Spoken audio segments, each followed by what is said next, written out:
நாம சமையலுக்கு பயன்படுத்துற உப்பு ஏன் கியூபா இருக்கு, ஆனா கண்ணாடி மட்டும் ஏன் கண்டபடி சிதறுதுன்னு எப்பவாவது யோசிச்சு பார்த்திருக்கீங்களா? வாங்க, இன்னைக்கு நாம இந்த திண்மங்களோட அணு உலகத்துக்குள்ள ஒரு சின்ன பயணம் போகலாம். இதுக்கான பதில் ஆர்டருக்கும் டிஸார்டருக்கும் நடுவுல நடக்கிற ஒரு பெரிய போராட்டத்துல தான் இருக்கு. அதாவது அணுக்கள் தங்களை எப்படி அடுக்கிக்குதுங்கிறது தான் எல்லாத்தையும் முடிவு பண்ணுது. அத பத்தி தான் நாம இப்போ பார்க்க போறோம். ஃபர்ஸ்ட் பேசிக்ஸ்ல இருந்து ஆரம்பிப்போம்.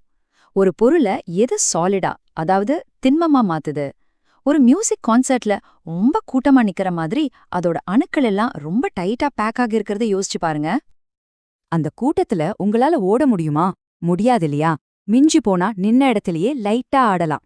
திண்மங்கள்ல இருக்கிற துகள்களும் அப்படிதான். அதால தன்னோட இடத்துல வைப்ரேட் மட்டும்தான் ஆக முடியும். இதனால தான் அதுக்கு ஒரு நிலையான வடிவம் கிடைக்குது. ஆனா இங்கதான் விஷயமே இன்ட்ரெஸ்டிங் ஆகுது. எல்லா சாலிட்ஸும் ஒரே மாதிரி கூட்டமா இருக்கிறதில்ல. இந்த அணுக்கள் எப்படி அமைஞ்சிருக்குங்கிறத பொறுத்து அதுக்கு ரெண்டு டோட்டலி வேற வேற முகங்கள் இருக்கு. ஒன்னு ஆர்டர், இன்னொன்னு டிஸார்டர். ஒரு பக்கம் வைரம் மாதிரி கிறிஸ்டலைன் சாலிட்ஸ். இதோட அணுக்கள் ஒரு மிலிட்ரி அணிவகுப்பு மாதிரி ரொம்ப பர்ஃபெக்டா அடுக்கி வைக்கப்பட்டிருக்கும்.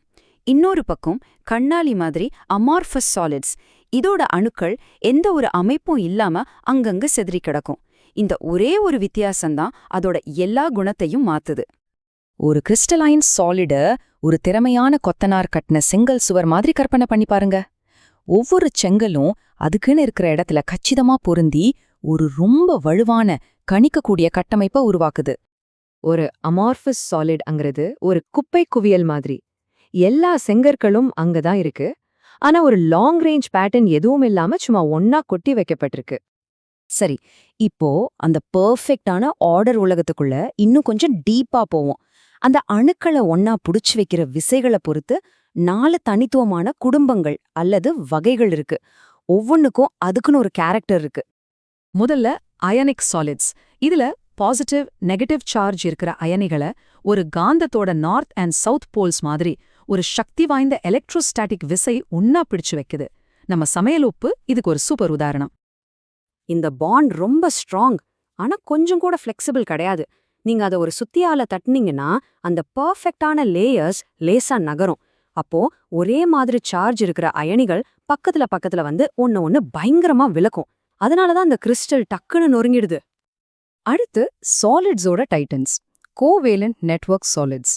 இங்க ஒவ்வொரு அணுவும் பக்கத்துல இருக்கிற எல்லா அணுக்களோடையும் டைரக்டா பிணைக்கப்பட்டு ஒரு பெரிய பிரிக்கவே முடியாத 3D நெட்வொர்க்கை உருவாக்குது.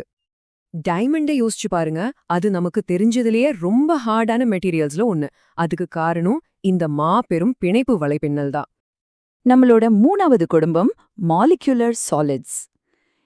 இதுக்கு அப்படியே ஆப்போசிட். இதுல முழு மாலிக்யூல்ஸும் இன்டர் மாலிகுலர் ஃபோர்ஸஸ்னு சொல்ற ரொம்ப வீக்கான ஒரு மாதிரி ஒற்ற விசைகளால ஒன்னா பிணைக்கப்பட்டிருக்கு.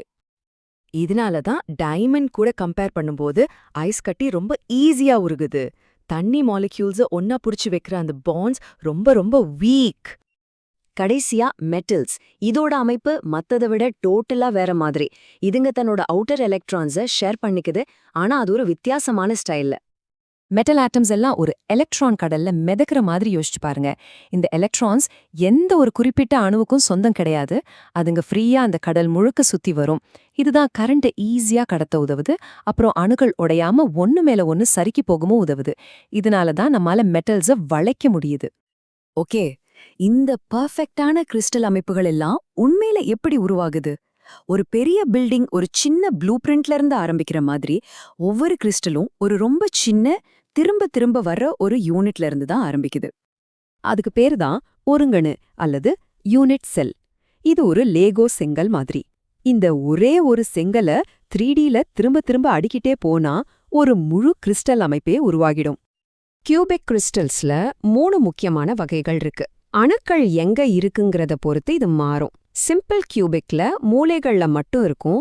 பாடி சென்டர்ட்ல மூலைகள் கூடவே கரெக்டா நடுவுல ஒன்னு இருக்கும். ஃபேஸ் சென்டர்ட்ல மூலைகள் கூட ஒவ்வொரு முகத்தோட நடுவுலையும் அணுக்கள் இருக்கும். இந்த அரேஞ்ச்மெண்ட் தான் ஒரு யூனிட் செல்லுக்குள்ள உண்மையில எத்தனை ஆட்டம்ஸ் இருக்குன்னா முடிவு பண்ணுது.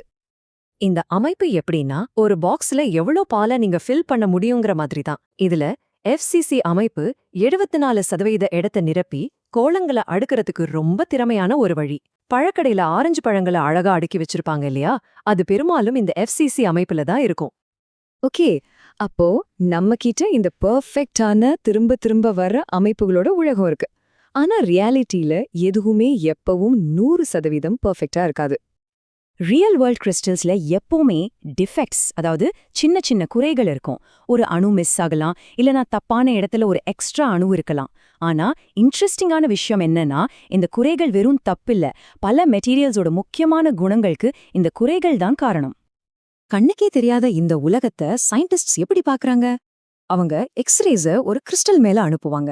அந்த அணுக்களோட லேயர்ஸ்ல பட்டு அந்த எக்ஸ்ரேஸ் செதறும். அந்த செதறல் பேட்டர்னை வச்சு அணுக்களுக்கு நடுவுல இருக்கிற சரியான தூரத்தை அவங்களால கணக்கிட முடியும். பிராக்ஸ் லான்னு ஒரு சிம்பிளான ஈக்குவேஷன் இதுக்கு உதவுது.